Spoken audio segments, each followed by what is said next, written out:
દર્શક મિત્રો, નવજીવન ન્યૂઝમાં આપનું સ્વાગત છે. આજે નર્મદા જિલ્લાના રાજપીપળા ખાતે અમે પહોંચ્યા છે ને ડેડિયાપાડામાં આજે ધારાસભ્ય ચૈતર વસાવાના સમર્થનમાં આદિવાસી સમાજનું સંમેલન મળ્યું હતું. ત્યારે ભરૂચ લોકસભાના સાંસદ મનસુખ વસાવા, જે પોતાના બેબાક અંદાજ માટે જાણીતા હોય છે, તેઓ અધિકારીઓને જ્યારે અધિકારીઓ કોઈ ભૂલ કરે છે કે તેઓ પબ્લિકના જ્યારે કામ નથી કરતા, તેઓ જાહેરમાં તતડાવતા પણ જોવા મળતા હોય છે. તો તેમની સાથે વાતચીત કરીએ કે આજનું જે સંમેલન થયું એમાં ઘણા બધા આક્ષેપો ભારતીય જનતા પાર્ટી સામે થયા, તેમની સામે થયા, તો તેમનું શું કહેવું છે. મનસુખભાઈ, નવજીવન ન્યૂઝમાં આપનું સ્વાગત છે. પહેલા તો આજે સંમેલન મળ્યું હતું ધારાસભ્ય ચૈતર વસાવાના સમર્થનમાં.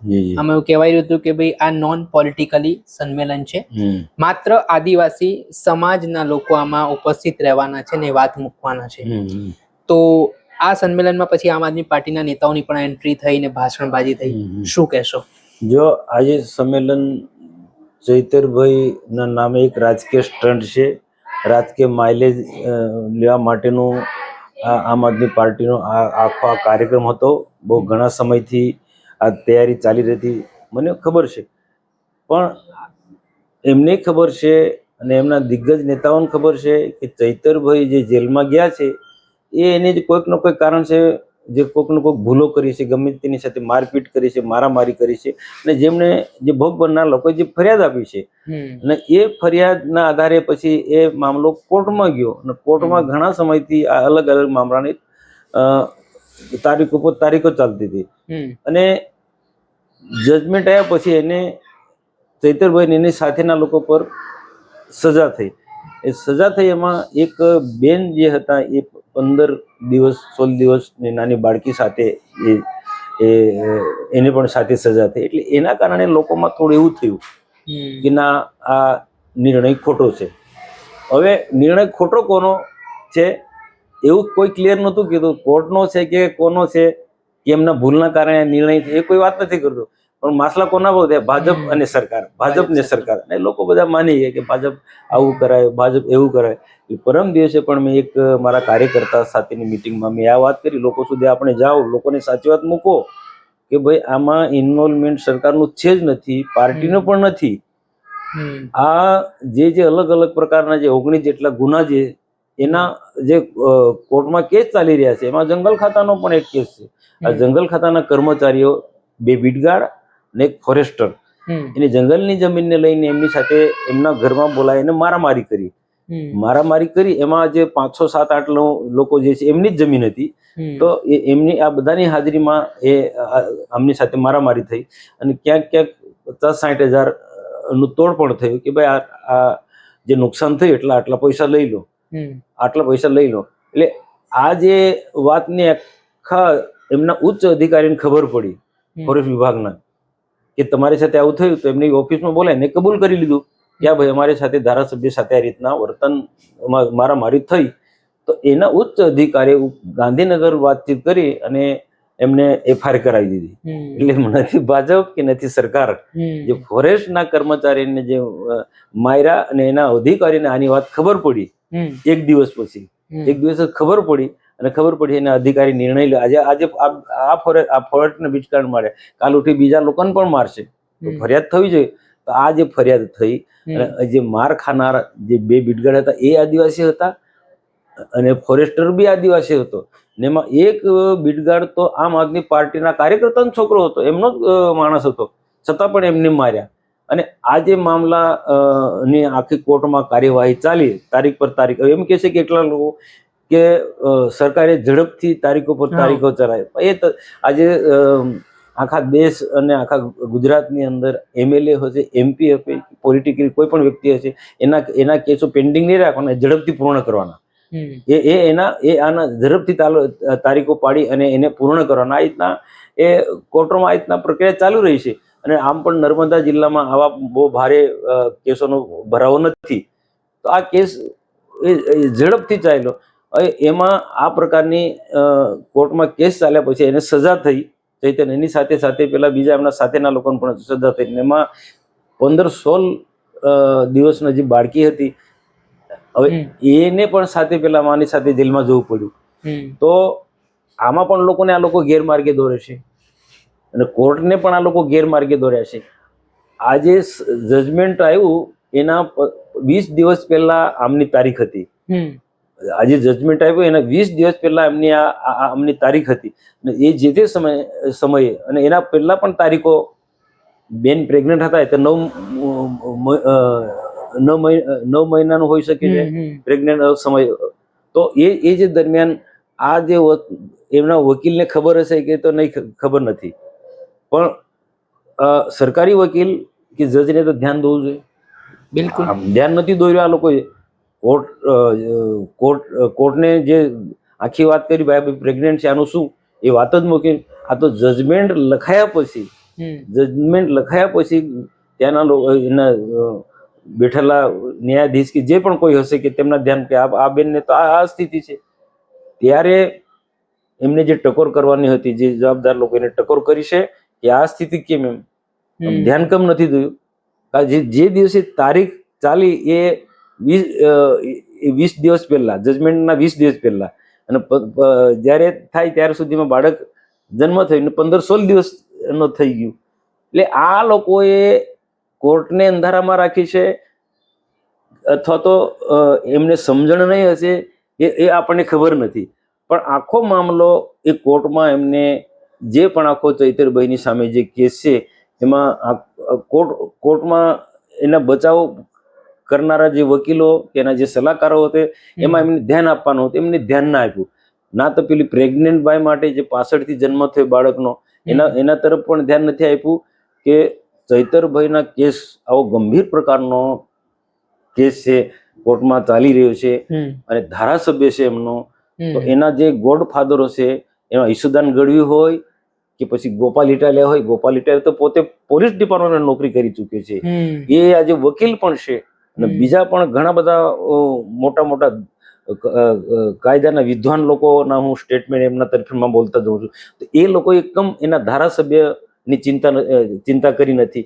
ખરેખર ચૈતરભાઈ માટે લાગણી હતી તો જ્યારે આ કેસ ચાલ્યો છે ને તારીખો પડી છે તે વખતે એમના જે વકીલ હતી એમના વકીલને માર્ગદર્શન આપવાનું હતું, કાં તો સલાહ આપવાની હતી, એને બચાવ માટે જે પણ કંઈ કહેવાનું છે.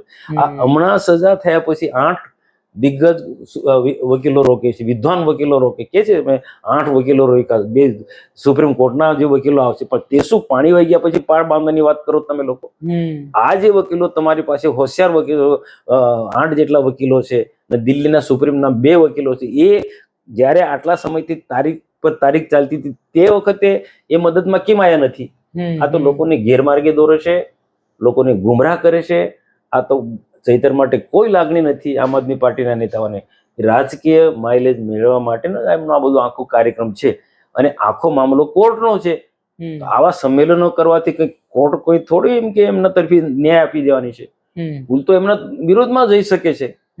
તમે સરકાર સામે તમે લડી શકો, સરકાર સામે આંદોલન કરી શકો છો, તે વસ્તુ બરોબર છે. આ તો કોર્ટમાં આખો મામલો છે, આમાં સરકાર સાથે કોઈ લેવા દેવા નથી કે પાર્ટી સાથે કોઈ લેવા દેવા નથી.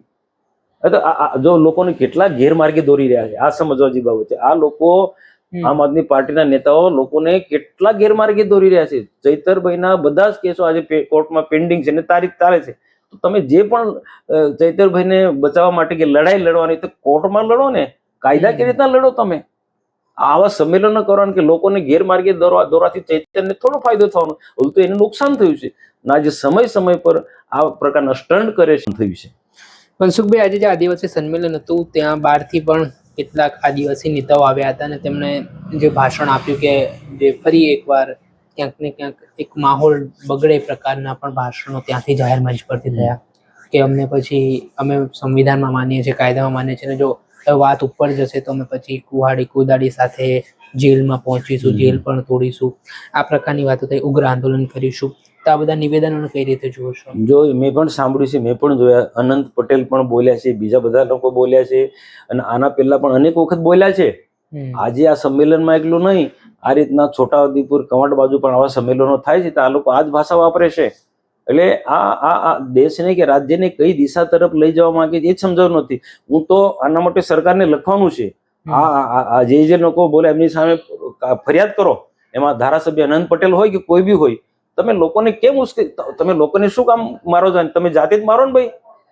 અનંત પટેલ જાતે જ કુવાડી લઈને જેને મારવું હોય તેને મારે, મને મારવું હોય કે જે મારા નેતાને મારવું હોય જાતે જ કુવાડી લઈને મારે. લોકોને શું કામ કહે છે કે આપણે આ પ્રકારનું કરીશું? આ ખાલી લોકોને કરવાના કઈ નથી, એમનામાં કોઈ દમ નથી, લોકોને ખાલી ઉશ્કેરવા છે. હું તો સરકારમાં લખવાનો છે, તમે જે વાત કહી બહુ સારી વાત કહેવાય, તમે મારા ધ્યાન પર લાવ્યા, મને ખ્યાલ જ છે. હું લખવાનો છે, બપોરના એ જ વિચારું છું કે ભાઈ આવા લોકોની સામે કમસે કમ લોકોને ઉશ્કેરો તો બંધ થાય. ચૈતરભાઈ નું બી આ જ કામ છે, લોકોને ઉશ્કેરવાનું, ગેરમાર્ગે દોરવાનું. આજે સરકારની સારી જે યોજનાઓ છે એ યોજના લોકો સુધી પહોંચે, જરૂરિયાતમંદ લોકો સુધી પહોંચે એવું હોય તેમને કામ જ નથી કરવું. એ કામ જ નથી કરવું અને લોકોને ઉશ્કેરવાના છે. સરકારે કોઈ કામ નથી કરતું. સરકાર આદિવાસીનો માટે કંઈ વિચારતી જ નથી. ભાઈ નર્મદા જિલ્લો આદિવાસી જિલ્લો છે, ટ્રાયબલ પટ્ટી આદિવાસી જિલ્લા છે. એ તમે જો એકલવ્ય મોડલ સ્કૂલો ભારત સરકારની, આદર્શ નિવાસી શાળાઓ, આ નર્મદા જિલ્લામાં medical college, engineering college, Birsa Munda tribal university Narmada જિલ્લામાં મોદી સાહેબે આપી છે. અને આજે રિઝર્વ ફોરેસ્ટના સેન્ચ્યુરી એરિયા વિસ્તારમાં જે જંગલના કાળા કાયદા હતા એવા કાળા કાયદા હોવા છતાં પણ હું કાળા કાયદા ગણતો. તે વખતે અમે આજે લડતા હતા તે વખતે એને કાળા કાયદા તરીકે ગણતો. એ ફોરેસ્ટના આવા કડક કાયદા હોવા છતાં પણ એવા વિસ્તારની અંદર ભારતીય જનતા પાર્ટીના શાસનની અંદર રોડ રસ્તા બનાવ્યા છે, વીજળીકરણના કામો થયા છે, વર્ષોથી જંગલની જમીન ખેડતા હતા એવા લોકોને એ જંગલ જમીન આપી દીધી છે અને એને સનદો આપી છે. અને જ્યાં સિંચાઈની સુવિધા આપવાની હોય ત્યાં સિંચાઈની સુવિધા પણ આપી છે. લાઇટની સુવિધા ના હોય તો પ્રધાનમંત્રી કુસુમ યોજના અંદર કરોડો રૂપિયા અમે સિંચાઈની સુવિધા, સૂર્ય ઉર્જાથી ખેતી કરે એ માટે સરકારે મદદ કરી છે. પીએસસી સેન્ટર, સીએસસી સેન્ટર, સ્કૂલો, પ્રાથમિક શાળાઓ, હા હું ચોક્કસ માનું કે ક્યાંક ને કંઈક કારણસર કેટલાક શિક્ષકો બદલી કરીને જતા એટલે જગ્યાઓ ખાલી છે. તો આ બધા મુદ્દા લોકોને ઉશ્કેરી ફરે છે. પણ તમે જનરલી આમ જોશો તો પહેલાની સ્થિતિ કરતા હમણાં દરેક ક્ષેત્રે, કૃષિ ક્ષેત્ર હોય, પશુપાલનના ક્ષેત્રે હોય, શૈક્ષણિક ક્ષેત્રે ગ્રાફ ઊંચો ગયો છે. છતાં નર્મદા જિલ્લો અતિ પછાત જિલ્લો છે. રાજ્ય સરકારનો, ભારત સરકાર એને પ્રયાસ કરી રહી છે. અમે બધા જ પ્રયત્ન કરી રહ્યા છે અને ધીરે આવનારા દિવસોમાં એમાંથી અમે બહાર નીકળવાના છે. તો આ જે બધા જ નેતાઓને હું અપીલ કરું છું આપના દ્વારા કે ખરેખર આદિવાસીનો વિકાસ કરવો હોય તો સરકારની આટલી સારી યોજના છે. પૂર્વ સરકારો બી આ પ્રકારની યોજના ચલાવે, એમાં હવે થોડો સુધારો વધારો કરીને નવી યોજનાઓ ઉમેરી છે. તો પણ આખર તો પ્રજાના માટે છે ને, આદિવાસીના એના માટે છે ને. ગુજરાત પેટર્ન હોય કે વનબંધુ કલ્યાણ હોય કે પછી બીજી કોઈ પણ પ્રકારની જે એ બધી અલગ પ્રકારની જે યોજના છે એ આદિવાસીના વિકાસના માટે છે. તો એ યોજના લોકો સુધી પહોંચે એ પ્રયાસો કરવા જોઈએ. પ્રધાનમંત્રી આવાસ, વિધવા પેન્શન, વૃદ્ધા પેન્શન, એ ઉપરાંત સ્કિલ ડેવલપમેન્ટના ઘણા બધા કાર્યક્રમો, સરકારી કાર્યક્રમો ચાલે. ઝઘડિયા જીઆઈડીસી મોટા ઉદ્યોગો આવ્યા છે. તો આ ઉદ્યોગોમાં આપણા વિસ્તારના યુવાનોને કઈ રીતના ટ્રેન કરીએ, કઈ રીતના સારા આઈટીઆઈમાં જાય તો જેથી કરીને આવા મોટા ઉદ્યોગોમાં એમને નોકરી મળી શકે. આવું તો પોઝિટિવ તો વાતો કરવી જ નથી, યુવાનોને ઉશ્કેરવું છે. સ્ટાર બેન્ડ વાળા, ડીજે વાળા બધા સાધનો વગાડીને અબબો કરવું અને આ જ એમનો ધંધો, અને યુવાનો એમની વાતમાં આવી જાય છે. પણ આનાથી આદિવાસીનો વિકાસ થવાનો નથી. પોઝિટિવ વાતો કરવું પડે. સરકાર, અમે કોંગ્રેસના શાસનમાં હતા તો ત્યારે પણ અમે કોંગ્રેસના જે મંત્રી હોય કે સરકારના બેઠેલા લોકો હોય એમની સાથે મળી અને અમે લોકોના ક્ષેત્રના વિકાસની વાતો કરી છે. ક્ષેત્રના વિકાસની વાતો કરી. આ તો આખું સ્ટેન્ડર્ડ હમણાં જુદું છે. લોકોને ઉશ્કેરવા, સીધા લોકોને ઉશ્કેરી અને રાજકીય માઇલેજ મેળવવા માટે. મનસુખભાઈ, આજે જે સંમેલન થયું એમાં તમારા વિશે પણ કેટલાક આદિવાસી નેતાઓએ નિવેદન આપ્યું અને કહ્યું કે મનસુખ વસાવાથી એક સૂકું પાપડ પણ ભાંગતું નથી. ભાજપમાં રહેલા આદિવાસી નેતાઓ પોપટ બની ગયા છે, કઠપૂતળી બની ગયા છે. આદિવાસી સમાજ વિશે કંઈ બોલતા નથી. માત્ર ટિકિટ માટે એમની આખી જે દોટ હોય છે, દોટાદોટ, એ ટિકિટ ઉપર જ હોય છે. એમને સમાજની નથી પડી. તો આ બધા સ્ટેટમેન્ટ, નિવેદનો લઈને આપનું શું કહેવું છે? જો એ મારા માટે જે સ્ટેટમેન્ટ જેણે આપ્યું છે, ઝઘડિયાનો છે, રાજપાડીનો છે, જિલ્લા પંચાયતમાં ઉભો રહ્યો 700 મત મળ્યા હતા. આજે મારા માટે સ્ટેટમેન્ટ આપે છે ને કે મનસુખભાઈ પોપટ છે, કઠપૂતળી છે, એ જે બોલે છે ને, એ જિલ્લા પંચાયતની ચૂંટણીમાં ઉભો હતો, 700 મત મળ્યા હતા. અને આવા મોટી મોટી ડંફાસો મારે છે. મારે એને એમ કેવું છે, અને બીજા જે પણ બોલે છે એમને એમ કેવું છે, આજે 7 ટર્મથી ભારતીય જનતા પાર્ટી મને ટિકિટ આપી છે. એમને એમ થોડી ટિકિટ આપે. લોકસભાની કે ગ્રામ પંચાયત કે તાલુકા પંચાયતની ટિકિટ હું થોડો લાવું, લોકસભાની ટિકિટ લાવું છું. અને પાર્ટી મને આપે છે અને લોકો મને જીતાડે છે. આમ આદમી પાર્ટીએ આ વખતે ગમે તેટલા પ્રચારો કર્યા મને હરાવવા માટે, આકાશ પાતાળ એક કર્યો. મારા વિરુદ્ધમાં ટ્રાઇબલ સંગઠનોને પણ ઉશ્કેર્યા કે મનસુખભાઈ આદિવાસી વિરોધી છે, આમ તેમ બધું બધી રીતના કે ઉજળિયાતોને એમ કે આ તમારા ઉજળિયાતો વિરોધી છે. મને હરાવવા માટે બધા જ પ્રકારના પ્રયાસો કર્યા આમ આદમી પાર્ટીની ટ્રાઇબલ સંગઠનોએ. એટલા માટે આ લોકો મારાથી સખત નારાજ છે ને એટલા માટે હું એમને હું ખટકું છું કે હું સાચી વાત કહું છું. જંગલની જમીન જે વર્ષોથી ખેડે છે એને અમે સનદો આપી દીધી, પણ બાકીનું જંગલ પણ બચાવવું છે. અને જંગલ પણ બચાવતો એક ગુજરાત નહીં, આખો દેશ નહીં, આખો વિશ્વ આજે વનસૃષ્ટિ બચાવવાની વાત કરે છે. માનવ જાતિના અસ્તિત્વ માટે પણ વનસૃષ્ટિ રહેવી એ જરૂરી છે. આજે વૃક્ષોનું કેટલું મહત્વ છે એ સમજવું જોઈએ. એ હવે જંગલ બચાવવાનું અભિયાન હું ચલાવું છું. જંગલ બચાવવાનું અભિયાન હું ચલાવું છું. અને કેટલાક તમને ખબર છે મોટા મોટા બુટલેગરો હોય, આજે જે બૂમબડા પડતા એમાંના કેટલાક બુટલેગરો પણ હતા જે મારી ટીકા ટિપ્પણી કરતા હતા. એવા બુટલેગરોને હું રેડ પડાવું છું અને પકડાવું છું. એટલે આ બધો એમને આ બધા ઘણા બધા મારા માટે જે બોલે છે ઘણા બધા નારાજગીના કારણો છે, પણ એમનાથી હું ડરતો નથી. એવા તો આટલા વર્ષથી 25-30 વર્ષના સમય દરમિયાન આજે જે બોલતા મેં સ્ટેટમેન્ટ જોયા મારા વિરુદ્ધ બોલ કરનાર, એ તો હું ગણકારતો જ નથી. હું એમને જવાબ આપતો નથી. સમય એમને જવાબ આપી દે. આજે ઝઘડિયામાં પણ તમે જુઓ, એ જે મેં કહું છું કે 400, 500, 700 મત મેળવનાર એનું કોઈ અસ્તિત્વ જ નથી. એવા તો કાર્યકર્તાઓ છે.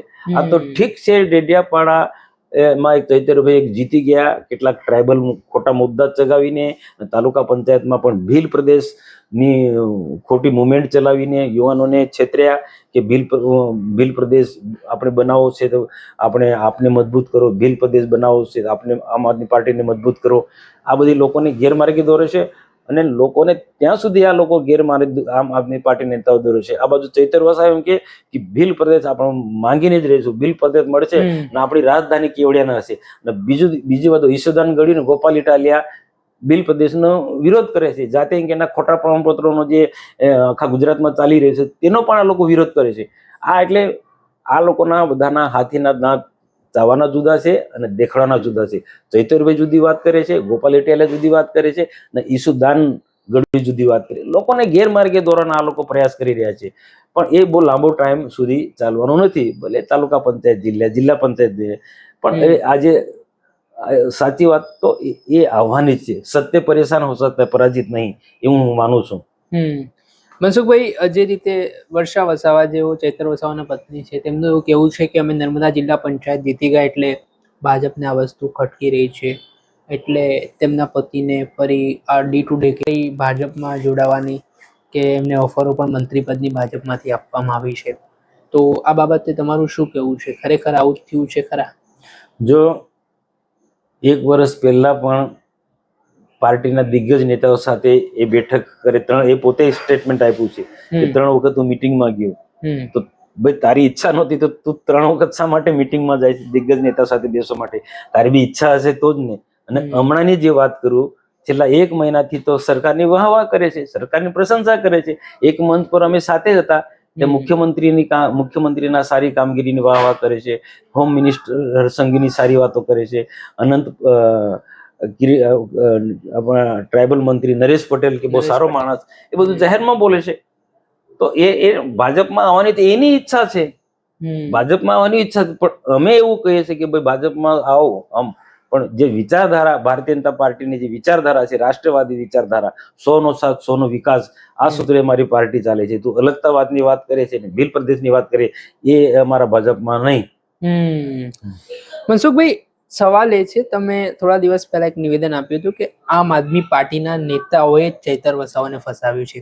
આપ પણ આવું કહે છે કે ભાજપે ષડયંત્ર કરીને ચૈતર વસાવાને ફસાવ્યું છે. તો હવે આમાં આપ નેતાઓએ ફસાવ્યું છે તો કયા કારણોસર, કેવી રીતે ફસાવ્યું છે એ સમજવું છે, કેમ કે આક્ષેપ પ્રતિ આક્ષેપ સામે થઈ રહ્યા છે. જો બહુ સ્પષ્ટ વાત છે કે જંગલ ખાતાના ફોરેસ્ટરને બિડગાડને ચૈતરભાઈ એના ઘરે બોલાવીને માર્યા ને એ લોકોએ ફરિયાદ નોંધાઈ, એ કોર્ટમાં કેસ ચાલે. તાલુકા પંચાયતના પ્રમુખ સંજયભાઈ વસાવા ઇટીવીટીની મિટિંગમાં ગ્રાન્ટની ફાળવણી બાબતમાં બંને વચ્ચે ઝઘડો થયો, બંને વચ્ચે બાથામબાથી પદ થઈ. ચૈતરભાઈ એને ગ્લાસ છૂટો મૂક્યો, મોબાઈલ છૂટો મૂક્યો અને બાથામબાથી થઈ. બંને જેમ પેલા જે બે બળિયા બાથે વળી ગયા ને એ રીતના જે બે દ્રશ્ય જે પ્રાંત અધિકારી જે મેં વર્ણન કર્યું, મને શરમ લાગતી હતી કે આ એક તાલુકા પંચાયતનો પ્રમુખ ધારાસભ્ય આ હદ પર લડે. તો એમાં સંજયભાઈએ એના વિરુદ્ધમાં ફરિયાદ નોંધાવી. આટલા 19 જેટલા ગુના ચૈતરભાઈની સામે છે. એ જેની સાથે મારપીટ કરી ઝઘડો થયો છે એ લોકોએ ફરિયાદ નથી. સરકારે તો નોંધાવી નથી ફરિયાદ, કે પાર્ટી એમાં ઇન્વોલ્વ નથી. જેની સાથે ચૈતરભાઈએ ઝઘડા કર્યા એ લોકોએ પોલીસમાં ફરિયાદ નોંધાવી છે. અને ફરિયાદ નોંધાયા પછી એ મામલો આખો કોર્ટમાં ગયો. તો કોર્ટમાં જ્યારે એમના ધારાસભ્યને આવા ગંભીર પ્રકારના ગુનાના કેસો ચાલતા હોય, તારીખ પર તારીખ પડતી હોય, તો તે વખતે એ પોતે જ કે મારી પાસે દિગ્ગજ નેતાઓ છે, વકીલો છે, વિદ્વાન વકીલો છે, સુપ્રીમ કોર્ટના વકીલો છે, હાઈકોર્ટના વકીલો છે, તો એને બચાવવા માટે, એને સજા ના થાય એના માટે ચિંતા કરવી હતી ને, પણ નથી ચિંતા કરી.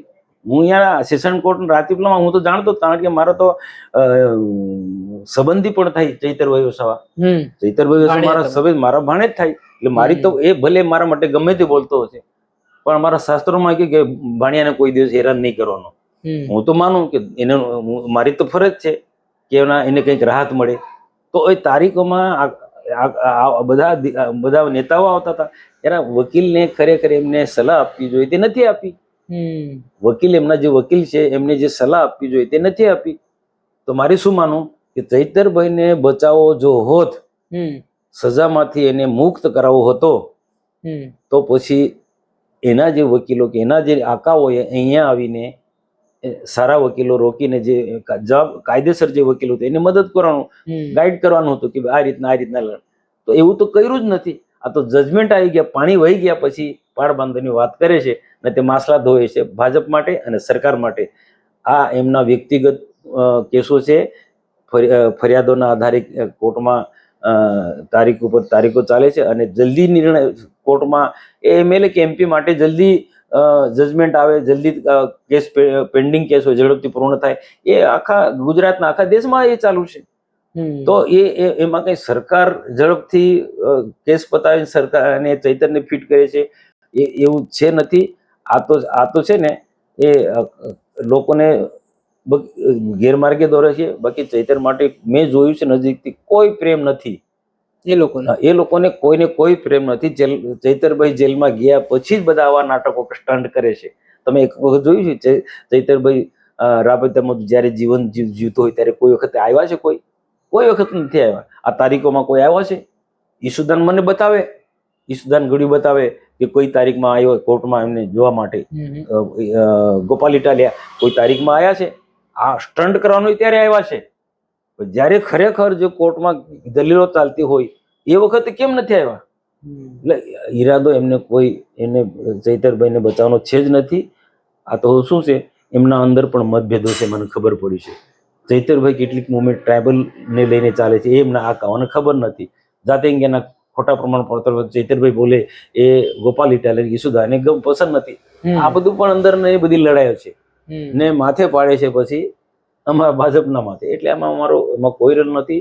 અને ચૈતરભાઈના જે ધર્મપત્ની છે એને બિચારીને શું છે, એને બધું ખ્યાલ ના હોય ને એમને કહ્યું કે અમારા પાર્ટીના નેતાઓ કે પ્રકારે પોપટની જેમ બોલવું, એમ પેલો રાજપાડી વાળો જે પોપટની જેમ બોલે છે. એ ભવિષ્યમાં વિધાનસભાનો ઝઘડિયાનો ઉમેદવાર બની રહ્યો, તૈયાર થઈ રહ્યો છે. એટલે અમારા માટે અમારા સામે ગાળ બોલવાનું, એટલે એની ટિકિટ મળી જાય, લોકો મત મળી જાય, ધારાસભ્ય બની જાય, એવું સ્વપ્ન છે. મનસુખભાઈ, આજે એક સમાચાર એવા પણ છે કે 18 દિવસની જે બાળકી હતી તેના જામીન થઈ ગયા, એની માતાના જામીન થઈ ગયા છે. આજે ગુજરાત હાઈકોર્ટે જામીન આપ્યા છે. તો શું કહેશો આ બાબતે? તમે પણ લડતની પહેલ કરી હતી ને તમે સહાનુભૂતિ દર્શાવી હતી કે મળવા જોઈએ જામીન ને બહાર આવજે, તેમને હવે ફાઇનલી જામીન મળી ગયા છે. બિલકુલ આપની વાત સાચી છે. મેં જે આપને વાત કરી ને એ પ્રકારે એ બેન પ્રેગ્નેન્ટ હતા, એ કોર્ટના ધ્યાન પર લાવવાની જરૂર હતી. એ કોર્ટના ધ્યાન પર લાવ્યા જ નથી. અને જજમેન્ટ લખાયા પછી જોયું કે બાળક લઈને આવે છે ત્યારે તો કોર્ટને આ બાબતની ખબર જ નથી.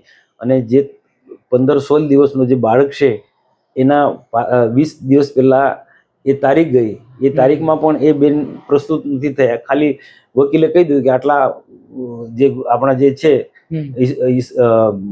જે ગુનેગારો છે પોલીસની દ્રષ્ટિએ એટલા લોકો આ છે, તો એના વકીલે એ વખતે એમ કેવું છે કે આ બેનની સ્થિતિ આવી છે, પ્રેગ્નેન્ટ છે, 15 દિવસમાં કે એનો થઈ શકે છે, બાળક જન્મી શકે છે. એ વાત એમને લાવવાની કોર્ટના ધ્યાન પર લાવવાની, એ લાવ્યા જ નથી.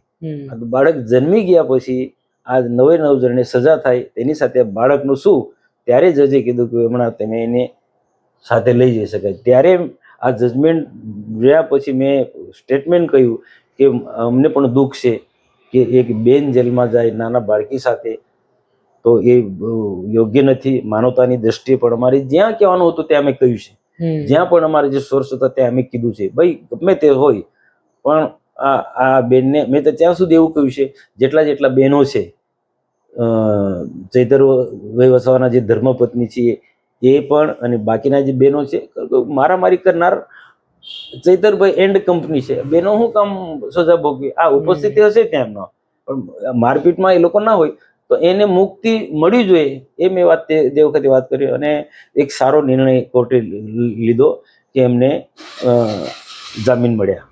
કેટલા લોકો તો તમારા પર આરોપ કરે છે કે ચૈતર વસાવા જ્યારે વનકર્મીને મારવાનો કેસ હતો તો એની પાછળ ષડયંત્રમાં મનસુખ વસાવા પણ સામેલ હતા, એમને ફરિયાદ કરાઈ. આમ આદિવાસી નેતાઓને, આપના નેતાઓ કે એની પાછળ એમને ભૂમિકા હતી, તો એ બાબતે શું જવાબ આપશો તમે? જો આ તો છે ને દેખીતી વાત છે કે એને એના ઘરે ફોરેસ્ટરને બિરગાડને બોલાવીને માર્યો, સખત માર્યો, ફાયરિંગ બી કર્યો હશે, કે પછી બીજું પૈસાની લેવડ દેવડ પણ જે બધું કર્યું હશે, આ એમનો મામલો છે. પણ આ જે વાત સમાધાન થઈ ગયું ને, સમાધાન થયા એક દયા પછી એમના અધિકારીને ખબર પડી, તો એના અધિકારીએ આ જે ફોરેસ્ટરો અને બિરગાડોને બોલાવીને પૂછ્યું એના ઓફિસમાં, ડીએફઓની ઓફિસમાં, તો એમને કબૂલ કર્યું કે આ, પછી ઉપલા અધિકારીને વાત કરી એમને તો કે આ ઘટના ઘટી છે, તો ફોરેસ્ટના કર્મીને મારે તો ઉપલા અધિકારી એવું કે ના ફરિયાદ કરો, ધારાસભ્ય કોઈ બી હોય. આ રીતના અમારો કોઈ રોલ જ નથી. આ તો એમને શું છે, ખોટી રીતના એને લોકોની સહાનુભૂતિ મળે અને અમને બદનામ કરવાના આ ઈરાદો એમનો છે. ચોક્કસથી ખૂબ ખૂબ આભાર. આ હતા ભરૂચ લોકસભાના સાંસદ મનસુખ વસાવા. તેમના પર જે આરોપો કરવામાં આવે છે, તેમને લઈને જે નિવેદનો આપવામાં આવે છે, તે બાબતે પોતાનો પક્ષ મૂક્યો છે, ખુલાસો કર્યો છે અને સામે વિરોધીઓને જવાબ પણ આપ્યો છે. હવે જોવાનું રહ્યું કે આ જે આખો મામલો સામે આવ્યો છે, આરોપ પ્રત્યારોપ લાગી રહ્યા છે, ત્યારે આગામી સમયમાં કાયદાકીય રીતે આ લડત ક્યાં સુધી પહોંચે છે. દર્શક મિત્રો, આવા જ વિડીયો જોવા માટે તમારી નવજીવન ન્યૂઝ જોતા રહો, લાઈક કરો, શેર કરો. વૈષ્ણવજન તો તેને કહીએ જે પીડ પરાય.